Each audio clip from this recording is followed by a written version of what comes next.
Hello and welcome to another Atypically Philosopher video with myself, Jonathan M.S. Pearce. This is a frontline update for November the 7th, 2022.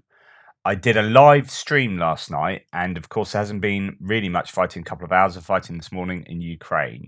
So there will be very little difference from my frontline update today as last night, but I will throw in a couple of extras, so it should be of interest still.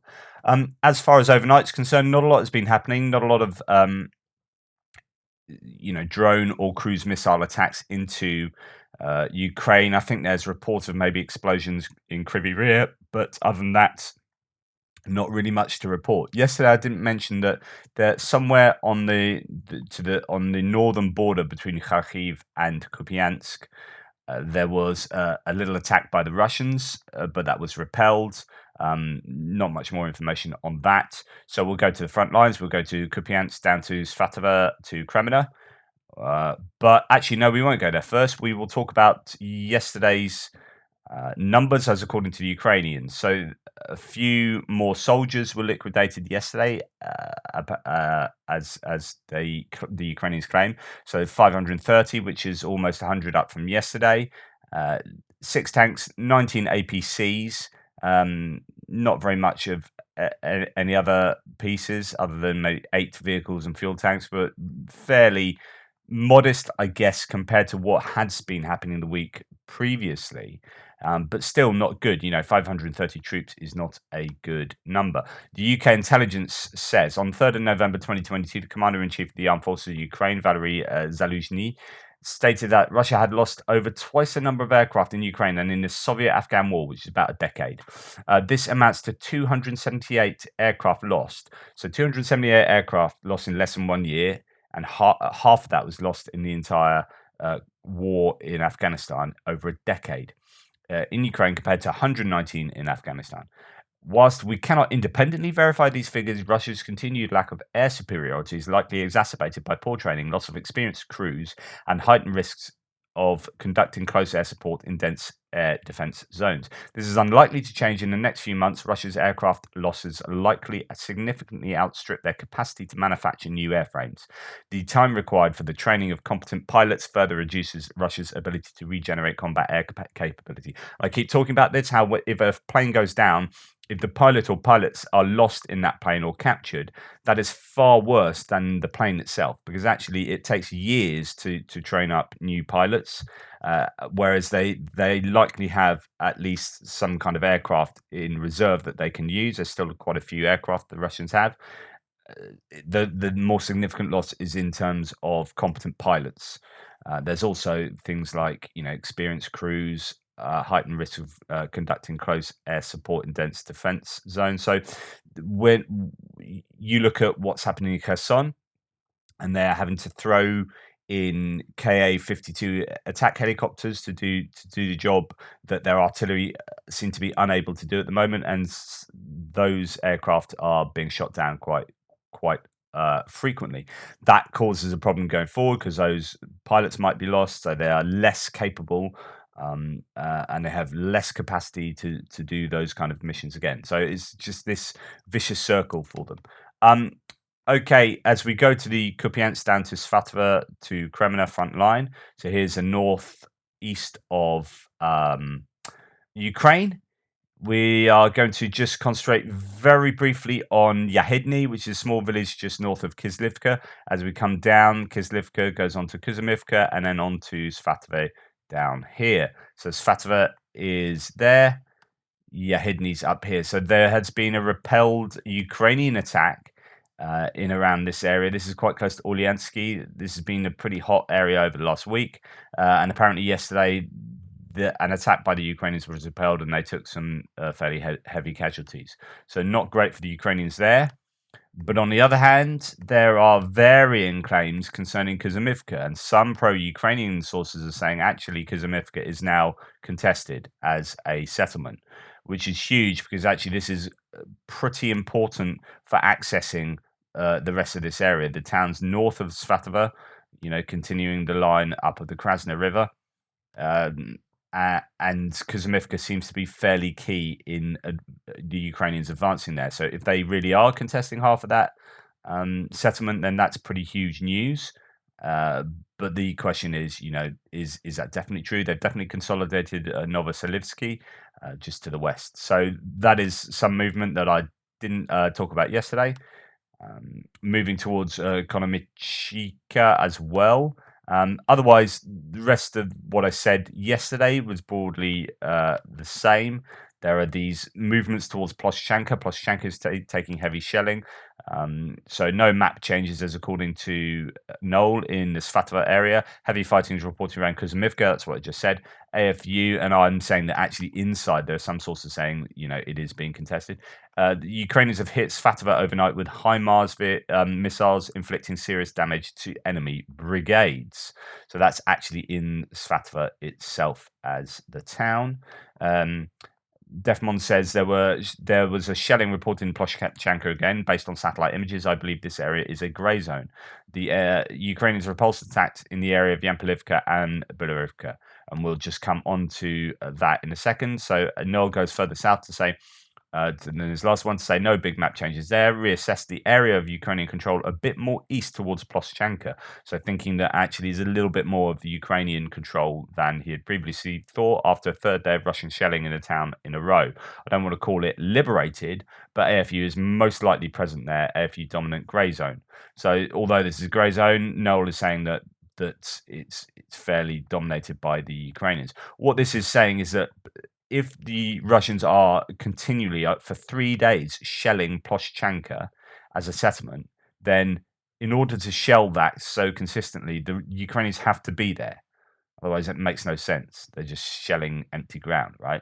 So it seems that Ukrainians are there. Whether you'd call that liberated is up for debate because it'll be just a bunch of empty buildings that the Russians are shelling and the Ukrainians are at best hiding in.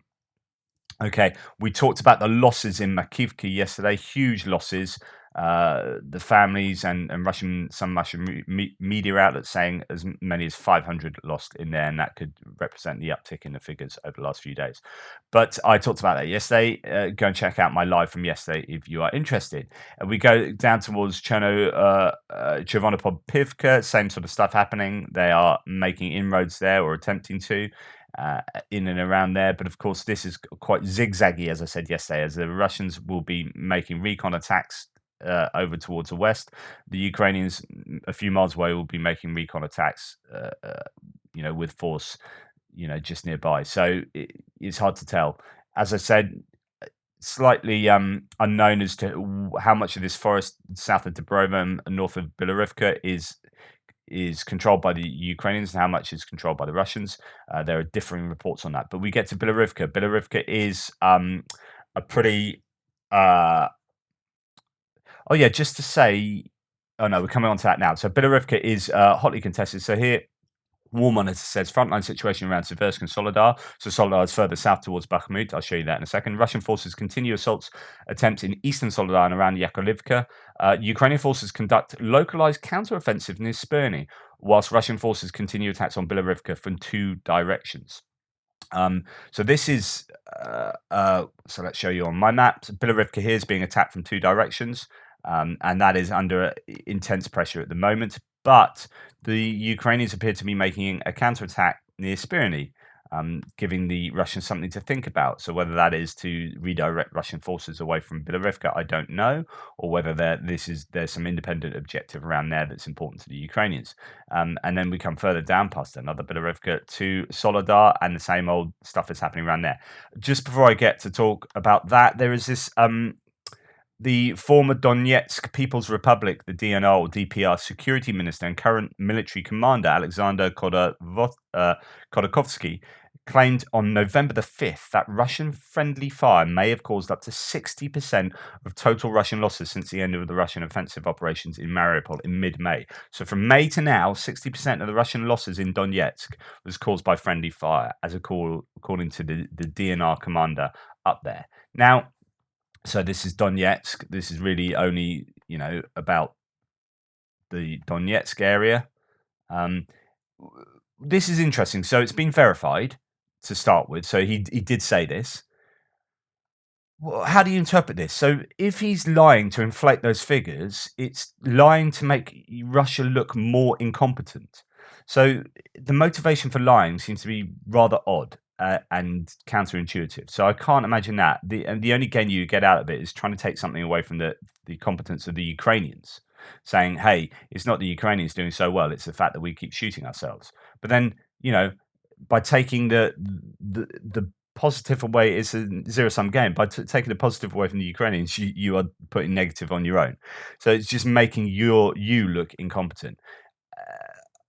And even if it's not 60%, but it's approaching that, or it's even 40% or 30%, this is absolutely terrible.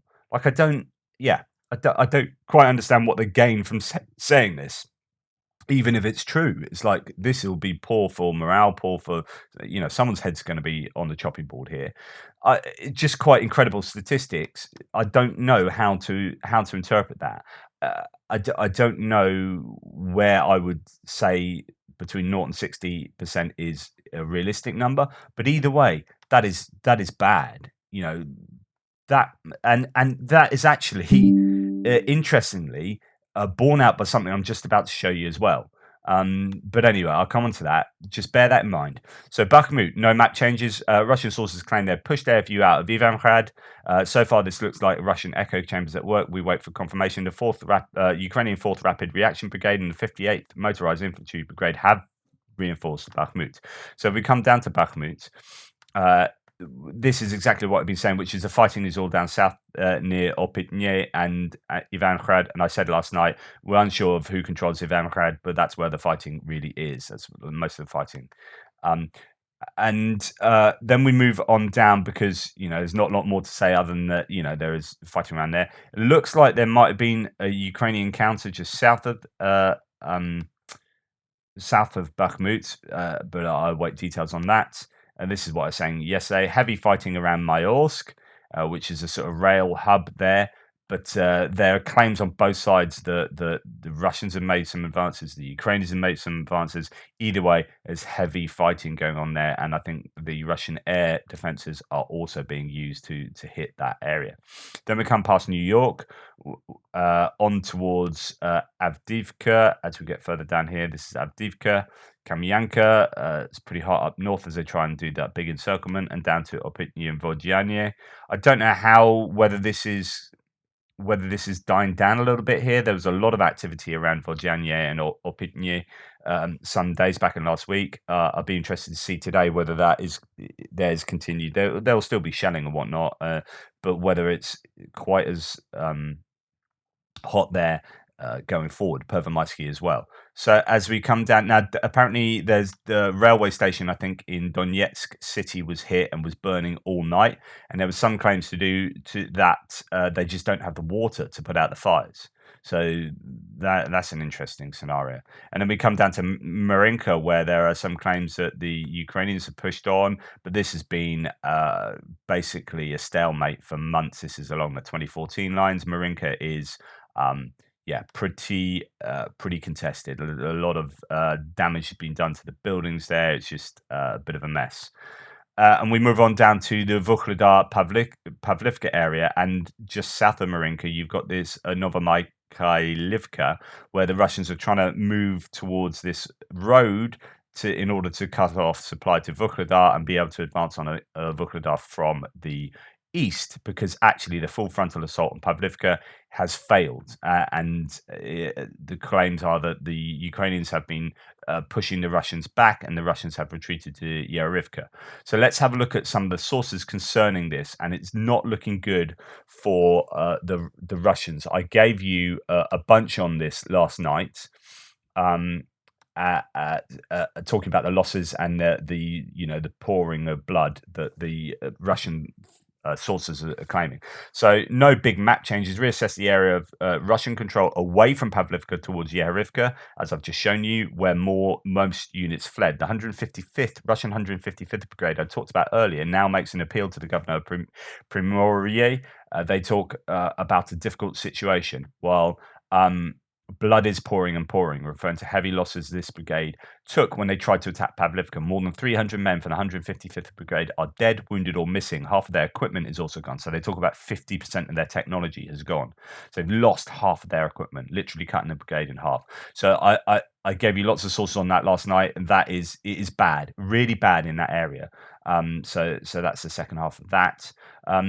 Here you've got a translation of a Russian saying that the morale is really low. So, dear Oleg Nikolaevich, the Marines of the 155th Marine Brigade are addressing you. Once again, we are thrown into an incomprehensible offensive. So we don't even know why we're attacking here. By General M and his Khorasan countryman A, in order for M to earn bonuses in front of the Chief of the General Staff, and A, Comrade M, promised the hero of Russia. In other words, we appear to be attacking this to get medals for our commanders, but for no tactical advantage that we can really see as being worth it. As a result, we and the Marines of Kamchatka are advancing on Pavlivka. As a result of the carefully, scare quotes, carefully planned offensive by the great generals, so real distaste for their hierarchy, their commanders.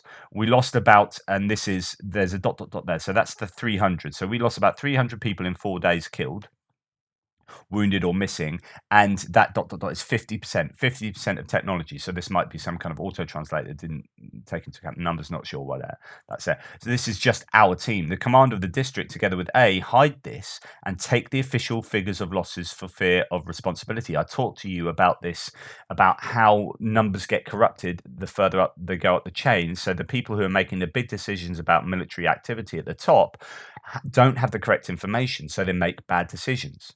They're like, oh yeah, keep going at Pavlivka because we haven't lost many troops. And on the ground, they've lost shed loads of troops. But if that's not getting up to the top, then the top will make bad decisions. It's all about information. You can only make good decisions with good information. Garbage in, garbage out.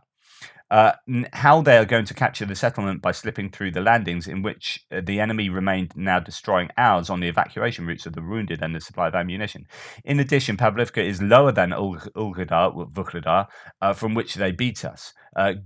Oleg Nikolaevich, Primorye people, how long will such mediocrity as M&A plan military operations for the sake of their reports and receive awards at the cost of the lives of so many people? Wow.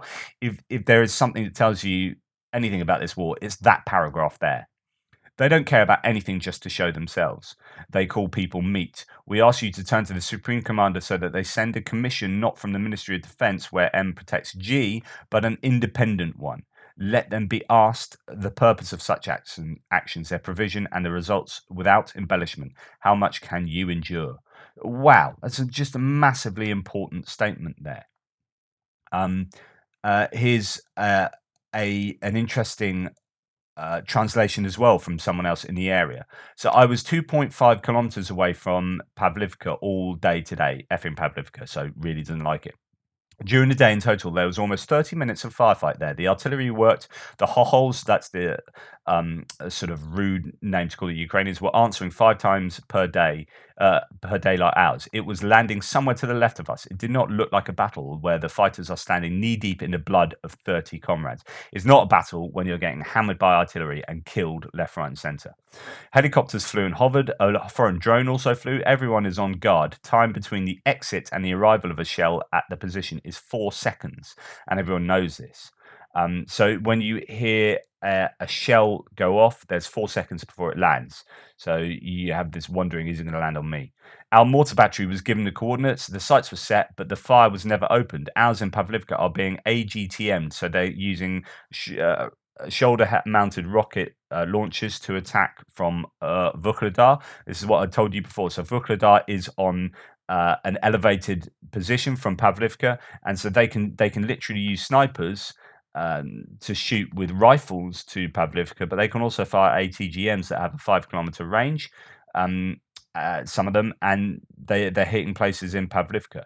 And this is what this guy is saying. Is just not good.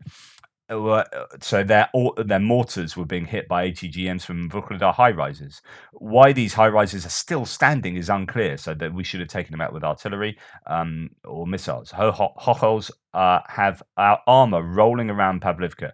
Ours are discovering it. How much we took from that Pavlivka, the opinions are very different. In other words, not really sure we got much out of Pavlivka, although some people might tell you otherwise. Among unpleasant things, the Hochos are smashing up the rears, even the deep ones. And this is fascinating. The precision with which they do it is amazing. There are losses. I saw several of our fighters. Ours are firing from artillery, often missing by 500 meters too far or 750 meters too close. So if you are close to if you're asking for a Pavlivka to be hit here, right, and you've got troops down here, this is far close. This is close, and if you are missing by 750 meters, right, you're in trouble. So let's look at 750 meters. There's about one kilometer, right? So so 750. So you could easily be being hit by your own artillery fire. So then we go back to here, and the Donetsk military leader saying 60% of our losses come from friendly fire, and then you piece that together with this saying that our artillery is way less precise than the Ukrainians. Ukrainians have precision, pinpoint accuracy, so he's claimed, and we can't hit anything we try. We're either 500 meters too far or 750 meters too close. Well, if you're within that 750 meters too close range, you're hitting your own troops. In the fields, there's a crop of wheat rotting from the bottom. Mice are experiencing a population explosion. They eat everything. Gunpowder, cigarettes, carrier vest boots. My comrade Tima went to the hospital probably with tularemia. I think that might be a disease you get from rodents. I'm not sure. I was sick with it once. I know what it is. It's cold. It's getting close to zero, and the mud has dried up. Yes, that's all. So fascinating to me. Fascinating to me, all that stuff. Anyway, we move on. I think there's a little bit of activity going on the North Zaporizhzhia front, but not too much for me to get too involved in researching. So sorry about that. And we move on to Kherson, and as I said yesterday, heavy shelling around here, looking like softening up. There's heavy troop and equipment consolidation and accumulation around here somewhere near, I think, Davidibrid, and you would assume that's accumulating for a reason to make a bid down here. Now, here's the problem, right? If they do attack Kherson and try and take this entire region, you have a real problem in that the Russians can basically use their artillery to hit all around here, right? So if you are within that area, you are going to be hit with the massive amount of artillery that they have arranged on this side. So they've built up all these defenses, but they've also got a whole bunch of artillery going all the way up there. So if the Ukrainians are in this area, if they take Kherson, if they take the whole region, actually they're just going to be battered by artillery. So this then leads you to wonder what really the Ukrainians are going to do. Are they going to try and just move and take a certain amount of the territory, but leave themselves, a bit of a buffer zone and not take Kherson? So in my opinion, I would leave Kherson out of it. I would move as close as you can get, but stay out of range of artillery. It's going to be interesting.